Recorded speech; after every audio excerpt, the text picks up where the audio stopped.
Chapitre 20. La crème d'Azazello.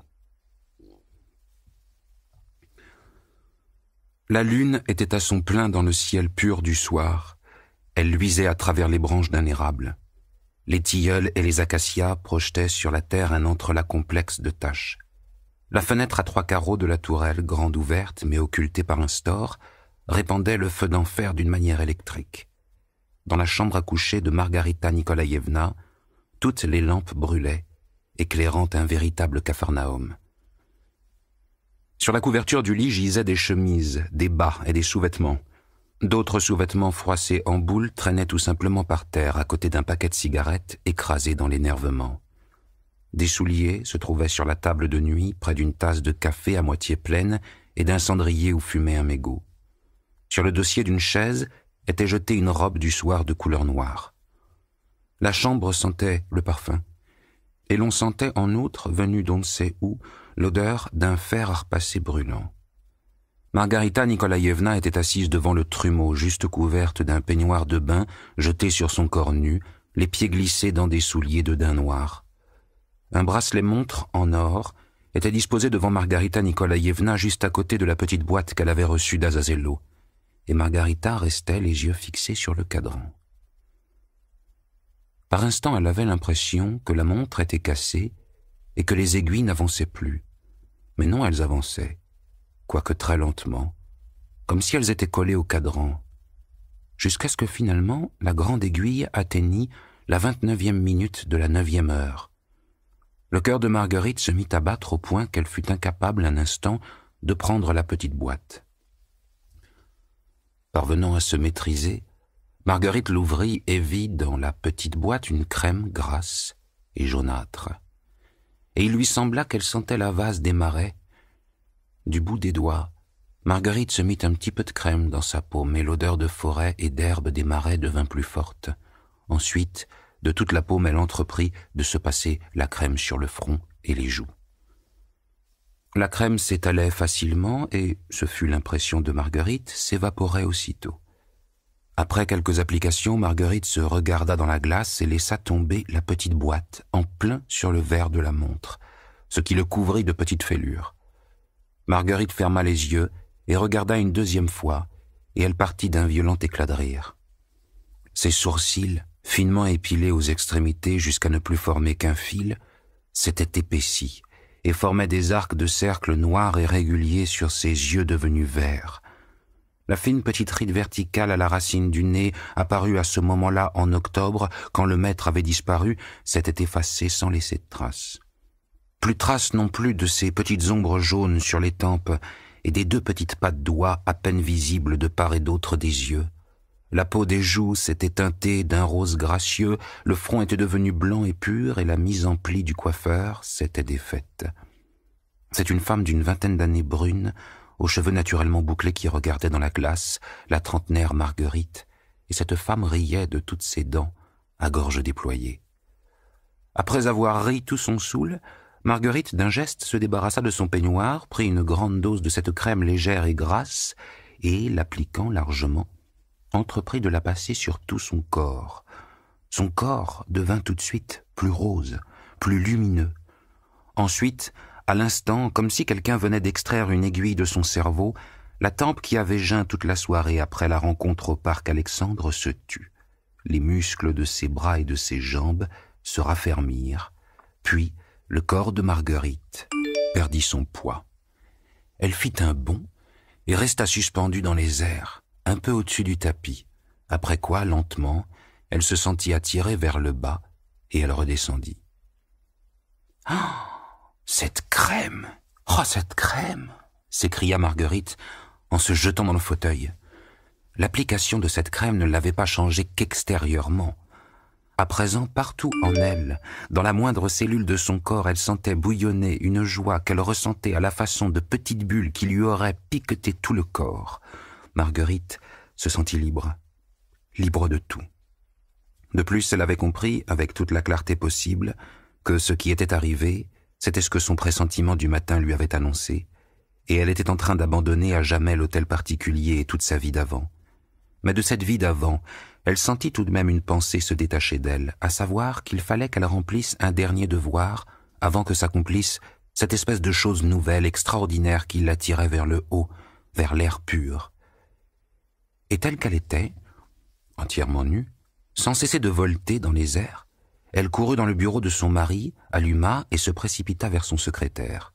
Sur une feuille arrachée à un bloc-notes, elle écrivit au crayon, sans rature, en grosses lettres précipitées, « Pardonne-moi et oublie-moi aussi vite que tu peux. Je te quitte à jamais, ne me cherche pas, c'est inutile. Je suis devenue une sorcière sous le coup des chagrins et des malheurs qui m'ont frappée. L'heure est venue pour moi de partir. Adieu, Marguerite. » Le cœur léger, Marguerite vola jusqu'à sa chambre à coucher, suivie au même instant par Natacha, qui accourait les bras chargés d'objets. Et aussitôt ces objets, des cintres en bois portant des robes, des mouchoirs de dentelle, des escarpins de soie bleue sur leurs embauchoirs et une petite ceinture, tout cela tomba par terre et Natacha joignit ses mains subitement libérées. « Alors, je suis bien ?» cria très fort, mais d'une voix rauque, Margarita Nikolaïevna. « Mais c'est quoi ça ?» chuchotait Natacha en reculant. « Comment vous faites ça, Margarita Nikolaïevna ?»« C'est la crème, la crème, la crème !» répondit Marguerite, désignant la boîte d'or étincelante et se tournant devant la glace. Natacha, oubliant les habits froissés jetés à même le sol, courut vers le trumeau, et le regard soudain brûlant de convoitise fixa ce qui restait de la pommade. Ses lèvres murmuraient on ne sait quoi. Elle se tourna vers Marguerite et marmonna dans une espèce de vénération. « Mais la peau, hein ? Oh, la peau ! Margarita Nikolaïevna, c'est votre peau qui rayonne !» Mais là, elle reprit ses esprits, courut vers une robe, la ramassa et se mit à l'épousseter. « Laissez, laissez !» lui criait Marguerite. « Au diable tout ça !»« Remarquez non, prenez-la, en souvenir. Prenez tout, je vous dis, en souvenir. Tout ce qu'il y a dans la chambre, prenez. » Comme dans un état second, immobile, Natacha resta un moment à regarder Marguerite, puis elle se jeta à son cou, l'embrassant et criant « Du satin ! Elle rayonne, du satin, et les sourcils! Non mais les sourcils! Prenez toutes les nippes, prenez les parfums! Traînez ça dans votre malle et cachez-le !» criait Marguerite. « Mais ne prenez rien de précieux, on vous accusera de vol. » Natacha fit une pile de tout ce qui tombait sous la main, les robes, les souliers, les bas, le linge, et sortit en courant de la chambre à coucher. À ce moment-là, on ne sait d'où, de l'autre côté de la ruelle, par une fenêtre ouverte, une valse tonitruante jouée en virtuose se fit entendre et vola dans les airs, et l'on entendit le halètement du moteur d'une voiture qui arrivait devant le portail.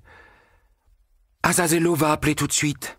s'exclama Marguerite, écoutant la valse qui déferlait dans la ruelle. « Il va appeler. Et l'étranger, il est sans danger. Oui, maintenant je comprends qu'il est sans danger. » La voiture se remit à vrombir, s'éloignant du portail. Le portillon claqua, et des pas résonnèrent sur les dalles de l'allée. « C'est Nikolaï Ivanovitch. Je reconnais son pas, » pensa Marguerite. « Il faut que je fasse quelque chose de très drôle et de très intéressant en guise d'adieu. » Marguerite, d'un large geste, repoussa le store et s'assit sur le rebord de la fenêtre, de biais, les mains nouées autour de son genou. La lumière de la lune lécha son côté droit. Marguerite leva la tête vers la lune et prit une mine rêveuse et poétique. Les pas claquèrent encore à 2 reprises, puis brusquement se turent. Après avoir contemplé la lune un bref instant et soupiré pour bien faire, Marguerite tourna la tête vers le jardin et vit de fait Nikolaï Ivanovitch, qui habitait à l'étage du dessous du même hôtel particulier. La lune baignait Nikolaï Ivanovitch d'une vive clarté. Il était assis sur un banc, et tout montrait qu'il s'y était affaissé d'un coup. Le pince-nez qu'il portait était de guingois, et il étreignait sa serviette. « Oh, c'est vous, Nikolaï Ivanovitch !» dit Marguerite d'une voix mélancolique. « Bonsoir. Vous rentrez d'une réunion ?» À cela, Nikolaï Ivanovitch ne répondit rien. « Et moi ?» poursuivit Marguerite, se penchant davantage vers le jardin. « Je suis solitaire, comme vous voyez. Je m'ennuie. Je regarde la lune et j'écoute la valse. » Marguerite se passa la main gauche sur la tempe pour arranger une boucle de cheveux, puis ajouta d'un air fâché « Ce n'est pas poli, Nikolaï Ivanovitch. Quand même, je suis une dame à la fin. C'est grossier de ne pas répondre quand on vous parle. » Nikolai Ivanovitch, dont on voyait sous la lune jusqu'au dernier bouton de son gilet gris, jusqu'au dernier poil blond de son petit bouc, eut soudain un rictus frénétique, se leva de son banc, et, visiblement sans trop comprendre ce qu'il faisait tant il était troublé, au lieu d'ôter son chapeau, agita sa serviette et plia les genoux, comme s'il s'apprêtait à danser le kazatchok. « Ah, ce que vous êtes rasoir, Nikolai Ivanovitch !» poursuivit Marguerite. « En général, j'en ai tellement assez de vous tous que je n'arrive même pas à vous le dire. Et je suis si heureuse de vous quitter. Allez à tous les diables !» À ce moment-là, derrière Marguerite, le téléphone sonna. Marguerite sauta du rebord de la fenêtre et, oubliant Nikolai Ivanovitch, décrocha. « Ici, Azazello » dit la voix dans le combiné. « Mon cher Azazello » s'écria Marguerite. « C'est l'heure. Décoller » dit Azazello dans le combiné, et l'on sentait au son de sa voix que l'élan joyeux de Marguerite lui faisait sincèrement plaisir. « Quand vous volerez au-dessus du portail, criez « Invisible !» Ensuite, survolez un petit peu la ville, histoire de vous habituer, et puis prenez la direction du sud, droit vers le fleuve. On vous attend. » Marguerite raccrocha. Et à l'instant, dans la pièce d'à côté, elle entendit claudiquer un objet en bois qui frappa à la porte. Marguerite l'ouvrit toute grande, et le balai-brosse, sa brosse vers le haut, en dansant, volta dans la chambre à coucher. Du bout du manche, il frappait la mesure sur le sol, piaffait et se tendait vers la fenêtre. Marguerite eut un cri d'enthousiasme et sauta à califourchon sur le balai. C'est seulement là que la cavalière pensa une seconde que dans son agitation, elle avait oublié de s'habiller. Elle fonça au galop vers le lit et saisit la première chose qu'elle trouva, une fine chemise bleu ciel. Elle l'agita comme un étendard et s'envola par la fenêtre. Et la valse tonna plus fort, au-dessus du jardin. Se laissant glisser par la fenêtre, Marguerite vit Nikolai Ivanovitch sur son banc. Il y était comme cloué et dans un état de sidération totale. Il écoutait les cris et les fracas qui lui parvenaient de la chambre à coucher illuminée de ses voisins du dessus. « Adieu, Nikolai Ivanovitch !» s'écria Marguerite, en virevoltant devant lui. Il poussa un grand « Oh !» et se mit à ramper sur le banc en s'aidant de ses deux mains, non sans avoir laissé tomber sa serviette. « Adieu pour toujours, je m'envole !» cria Marguerite, couvrant la valse de sa voix. C'est là qu'elle réalisa que la chemise lui était totalement inutile, et avec un rire terrible, elle la laissa tomber sur la tête de Nikolai Ivanovitch. Nikolai Ivanovitch, aveuglé, dégringola du banc sur les briques de l'allée. Marguerite se retourna pour regarder une dernière fois l'hôtel particulier où elle avait souffert si longtemps, et vit par la fenêtre flamboyante le visage déformé de stupeur de Natacha. « Adieu, Natacha !» cria Marguerite, et elle fit se cabrer son balai-brosse. « Invisible ! Invisible !» cria-t-elle encore plus fort, et passant le portail entre les branches de l'érable qui lui fouettèrent le visage, elle vola dans la ruelle. La valse, devenue complètement folle, s'envola à sa suite.